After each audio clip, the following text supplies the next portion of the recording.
예, 아까 시간에 조금 전에 전 시간에 제가 했던 게 자, 정책 부분은 제가 좀 이따 설명을 하고요. 그래서 기업이 기업은 P는 주로 성과, 퍼포먼스 또는 뭐 프로핏 뭐 이렇게 얘기를 하는데요. 성과를 많이 내려면 크게 네 가지 요인을 주목해야 된다는 거예요. 첫째는 그 회사의 엔터프레너, 기업가. 두 번째는 그 회사가 가지고 있는 리소스들, 자원들. 세 번째는 그 기업이 속해 있는 산업, 인더스트리. 네 번째는 그 기업이 구사하는 전략, 스트래테지. 그래서 기업가, 그 다음에 자원, 그 다음에 속해 있는 산업, 그 다음에 전략. 그래서 이제 경영학을 이루고 있는 이론이 크게 두 가지가 있는데요. 기업의 성과는 어디에 의해서 좌우되는가?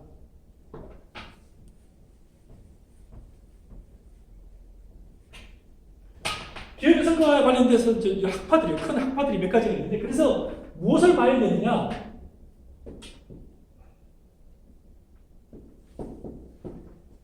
경영학에 있는 큰 흐름을 이루고 있는 두 가지 학파가 있어요. 하나는 IO, 인더스트리 오가니제이션이에요. 산업학파. 하나는 자원 기반이에요. 인더스트리 오가니제이션. 그 산업을 주목해서 연구하면은 그 기업의 성과를 알 수 있다. 그래서 기업의 성과를 보기 이전에 어디에 연구의 포커스를 맞춰야 되면 산업과 경쟁 구조, 시장 점유율을 이런 거거든요. 그 산업의 경쟁 구조나 산업의 흐름을 봐야 된다. 그 기업에 속해 있는 산업을 봐야 된다. 라고 하는 게 경영학에서 흔히 어떤 학과냐면 IO 학과라고 해요. 인더스트리 오가니제이션. 산업구조학과, 산업조직학과. 그 다음에 또 하나의 큰 흐름을 이루는 학파는 자원 기반이면 되는 거예요. 리소스, 베이스드, 뷰. 이 회사 이런 쪽에서 하는 학파들은 어떤 학파냐면 산업만 봐가지고는 그 기업의 경쟁력이라든지 미래를 알 수 없다. 왜냐하면 똑같은 산업에 있다 하더라도 어떤 회사는 잘 되고 어떤 회사는 잘 되지 않지 않느냐. 그래서 산업만 볼 게 아니라 그 회사가 가지고 있는 자원을 봐야 되고 그 회사에 특화되어 있는 자원을 살펴봐야 된다. 특화되어 있는 자원이라는 것은 그 회사 스페시픽한 자원이 유형 자산과 유형 자원, 무형 자원들을 분석해봐야 된다. 심지어는 특히 보이지 않는 자원에 주목해야 된다. 라고 하는 게 경영학을 공부하는 큰 학과고요. 그 다음에 동태 경영학파, 등등부터 시작해서 진화학파, 계속 진화적 관점에서 살펴봐야 된다라고 하는 게 진화 경영학 또는 진화 경제학이고요. 동태 경영학은 그냥 우리 경제학이나 경영학에서 많이 분석을 할 때 뭐냐면은 어느 시점에 정체된 금리가 이렇다면 또는 어느 시점에 통화량이 이렇다면 그래서 투입 요소 때문에 산출 요소를 주로 정체적으로 파악하는 경우가 많은데 그렇게 했을 경우 틀리는 경우가 많다. 기업이나 경영학을 분석할 때는 그렇게 정체적으로 분석해서 답이 안 나온다. 그리고 오류가 많다. 그럼 뭘 봐야 되느냐? 다이내믹한 부분을 같이 반영을 해야 된다. 라고 하는 게 이제 사실 경영학을 하는 이론의 큰 이론이 크게 보면 두 가지고요. IO 학과와 자원 기반 이론 두 가지 학과고요. 거기다가 동태 경영학과하고 그 생태학과 같은 경우는 소수 학과이긴 한데 이 부분을 봐야 된다. 진화적인 부분을 봐야 된다. 생태적인 부분은 적합성을 보는 거예요. 적합성을 보는 게 뭐죠? 적자 생존 등등. 그래서 마치 기업들도 그 생물이 진화하고 퇴화하는 것과 마찬가지로 그런 부분들을 정교하게 분석하고 살펴봐야 된다. 이렇게 보는 거죠. 자, 돈이란 무엇이고 기업이란 자, 그래서 이제 기업이 뭐냐? 그래서 결국에는 기업이라는 거는 결국에는 뭐예요? 그릇이에요. 뭐 하는 그릇이죠? 그릇이 진짜 기둥이에요. 무슨 기둥이죠? 돈을 담는 그릇인과 동시에 자본주의를 지탱하는 기둥이에요. 기업이 뭐냐? 기업은 자본주의를 지탱하는 기둥이에요. 결국에는 기업이 존재하는 이유는 뭐예요? 기업이 존재하는 이유는 뭐예요? 기업이 존재하는 이유는 결국에는 성과라는 거예요. 자, 기업이라고 했는데 왜 프로핏이라고 하느냐? 기업들 중에서 영리 법인도 있고 비영리 법인도 있고 공공법인도 있어요. 그래서 공공 같은 경우는 이익을 내는 게 아니잖아요. 그 성과가 뭐예요? 성과의 지표가 달라요. 자, 기업을 분석하기에 앞서서 그래서 기업이 뭐냐 했을 때는 그냥 일반적인 주식회사만을 제가 먼저 따지는 게 아니고 조직체를 따지는 거예요. 조직체는 여러 가지 조직체가 있어요. 사회적 목적을 사회적 공공적 목적을 달성하기 위한 조직도 많아요. 우리나라 같은 경우는 병원이 무슨 조직체예요? 비영리 조직체예요. 그 병원에서 이익이 생기면 다 뭐 해야 돼요? 다 병원에 투입해야 돼요. 병원에 이익이 생기면 원장이 가져가는 이사장이 가져가면 어떻게 해요? 배임이고 횡령이에요. 이거 관련된 논의도 많이 되고 지금 학교는 뭐예요? 학교도 이익을 많이 내는 기관이 아니에요. 마찬가지로 공공시설 같은 경우는 뭐예요? 공무원이 조직 이익을 많이 내는 사람은 어떻게 돼요? 등기부등본을 지금 200원을 받을 게 아니라 얼마를 받아요? 2만 원을 받아야 되고 이렇게 되는 거죠. 그래서 조직체 그래서 기업이나 조직체는 그래서 영리 기업과 비영리 기업을 살펴봐야 되고요. 기업들 중에서 흔히 우리가 기업 들어갔을 때 보통 이제 이익을 내는 기업이라고 따지니까 주로 이익을 내는 기업 중에는 여러 업체들이 있죠. 기업은 그냥 주식회사 같은 이런 법인 형태를 띠는 경우도 있고 개인 사업자들도 되게 많아요. 개인 사업자들 중에서 상당히 많은 이익을 내는 경우도 심지어는 김현장이라는 회사가 있어요. 뭐 하는 회사? 법률회사예요. 이 주식회사예요? 그럼 뭐예요? 개인 회사예요? 개인 사업자예요? 김현장이 작년 1년 동안 매출액이 1조가 넘어요. 1조. 그러면은 그 회사가 원재료가 뭐가 들어가요? 부품이 들어가요? 사람하고 펜슬밖에 없어요. 컴퓨터 몇 대 쓸 거. 그러면 나머지 다 뭐예요? 나머지 다 남는 거죠. 그래서 미국 같은 경우도 LLC라고 해가지고 리미티드 라이ability. 우리나라 같은 경우는 기업, 창업 뭐 이런 얘기하면서 제가 우리나라를 엄청나게 대변하려고 세계은행에 갔다가 벽을 못 뚫고 왔어요. 못 뚫고 왔다는 얘기가 뭐냐면요. 우리나라의 창업 환경이 굉장히 좋습니다라고 해가지고 가서 설명을 하러 갔어요. 그래서 어디를 갔느냐?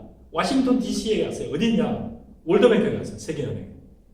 세계은행에서 대한민국의 창업 환경이 굉장히 좋습니다. 기업을 하기 좋은 여러 가지 비교하는 게 있어요. 그 중에 창업이 하나 있고 창업 이후에도 많이 있고 여러 가지 중에 하나가 제가 이제 주로 설명하려고 했던 부분이 창업 부분인데, 자, 창업에 관련된 게 뭘 따지냐고요.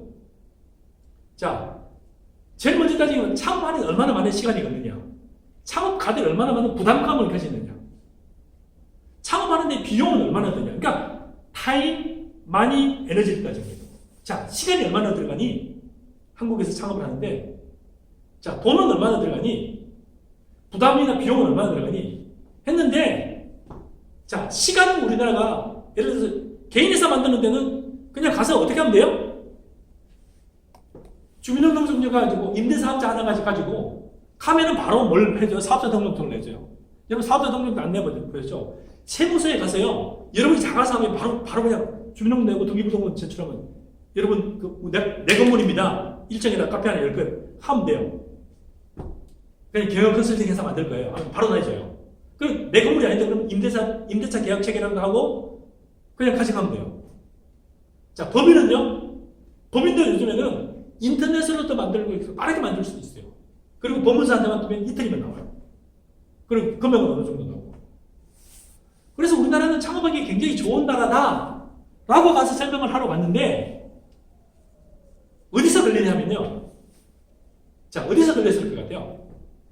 우리나라는 라이어빌리티 부분. 책임부분. 창업가가 부담해야 되는 부담이 어느 정도냐? 외국의 대부분의 창업에서는 LLC라든 리미티드 라이빌리티예요. 이거 하다가 내가 망했더라도 창업가가 지는 부담감이 거의 없어요. 그게 대부분이에요. 근데 우리나라에는 개인 사업자가 대부분 뭐예요? 무한 연대 책임이에요. 이 사업을 하면서 일어나는 내 카페를 하다가 아니 뭐 학원을 하다가 이거로부터 발생하는 모든 비용은 다 누가 지는 거죠? 네가 다 지란 얘기예요. 그래서 이거를 설명을 하러 갔는데 결국 이 허들을 못 넘었어요. 우리가 이게 뒤져가지고 순위가 굉장히 12위권 밖인데 나머지 분이 엄청 개선하고 지원제도 다 했는데 이만큼 우리가 지원해주고 있습니다라고 설명했는데 월드뱅크 세계 최고의 전문가들이 모여가지고 세계적인 수많은 나라를 비교하는 데에서는 니는 부담감이 굉장히 크지 않냐. 그리고 대부분이 개인 사업자지 않냐. 그리고 어떻게 되는 거예요? 창업자들이 가지는 부담감이 굉장히 가벼운 나라는 아니구나. 라는 평가를 받았어요. 이게 이제 3년 전 얘기예요. 지금도 전혀 개선이 되지 않을까요? 그래서, 자, 개인 사업자도 마찬가지고, 자, 법인 주식회사도 마찬가지고, 왜 만드니? 영리만 따졌을 때, 왜 만드니 했을 때, 다 왜 만들어요? 돈을 벌려고. 그죠? 돈을 왜 버니? 돈을 번 이유는 여러 가지 목적이 있어. 왜 돈을 버니? 넌 뭐예요? 나 이거 가지고 먹고 살려고. 또는 경우에 따라서는 이거 돈 벌어서 좋은 일에 쓰려고. 이거 돈 벌어가지고 조그만들 다 같이 창업하는 사람 잘 먹고 잘 살려고. 여러 가지 창업 동기들이 있겠지만 결국은 뭐예요? 돈을 벌겠다는 거예요. 자, 그래서 우리나라는 돈을 애부터 다 잘 벌 수 있게 타고난 민족일까요? 아니면 돈을 잘 벌지 못하는 민족일까요? 자, 그래서 한번 생각해보세요. 여러분 돈을 잘 버는 내구조인 것 같아요? 돈 못 버는 내구조 같아요? 자, 이 질문이 하나 있고 두 번째 물어볼게요. 여러분은 돈을 좋아하세요? 네. 수업을 듣고 여러분들을 바라보면은 다 이게 금방 눈을 맞추시면 좋아하는지 안 좋아하는지 제가 커뮤니케이션이 되겠는데, 자, 인터넷 강의를, 모바일 강의를 듣고 있는 여러분, 돈 좋아하세요? 얼마 전에 이거 물어봤어요. 돈 10억을 줄 테니까 네가 10년 동안 감옥에 있으려냐고 중학생들한테 물어봤더니 상당수의 애들이 감옥을 가더라도 10억 받겠어요. 10억을 벌 수 있다면 나는 감옥을 10년 동안 있어도 괜찮아요. 이게 전 세계적으로 비율이 가장 높은 나라예요. 자, 그러면 돈은 엄청나게 좋아하는 나라예요. 돈은 버는 방법이나 과정에 관한 교육을 시킨 적이 있어요? 없어요? 자, 여러분 자녀한테 돈은 어떻게 벌어야 된다라고 여러분 자녀들한테 가르친 적이 있어요? 자, 영어를 배워야 된다, 수학을 배워야 된다, 기본 영어를 해야 된다, 뭐 해야 된다, 애기 때부터 계속 했잖아요. 야, 돈은 이렇게 벌어야 되는 거야. 돈을 벌 때는 이런 철학을 가져야 되는 거야. 우리 자녀들하고 얘기해 본 적 있으세요? 어제 김영철이라는 나이 드신 옛날 풍의의 주인공이었던 김영철인가요? 그런 배우가 나와서 아버님에 관해서 얘기를 하는데 아버님이 이렇게 하는 기억이 뭐냐 했더니 학교 잘 다녀왔느냐, 밥 먹었느냐, 밥 먹어라 이렇게 평생 아버님하고 한 얘기가 2시간도 채 안 됩니다.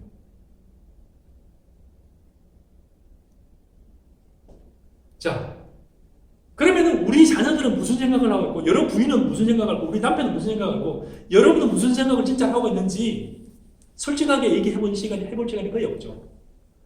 여러분이 여러 가족들하고 같이 저녁을 먹은 적이 있습니까? 자, 전 세계에서 돈을 가장 좋아하고 돈을 가장 잘 버는 유태인들은 저녁 식사는 특별한 일이 없으면 가족들과 같이 먹는 게 기본입니다. 그럼 뭘 가르쳐요? 그 속에서 여러 가지 대화를 하는 거예요. 그럼 여러분 돈에 관해서 아버님으로부터 들은 대화가 있습니까? 여러분 자녀들한테 돈에 관해서 얘기를 들려준 적이 있습니까? 왜 돈을 얘기하냐? 기업의 핵심이 돈이에요. 기업의 존재 목적이 이윤 창출이잖아요. 잠깐 쉬었다가 계속할게요.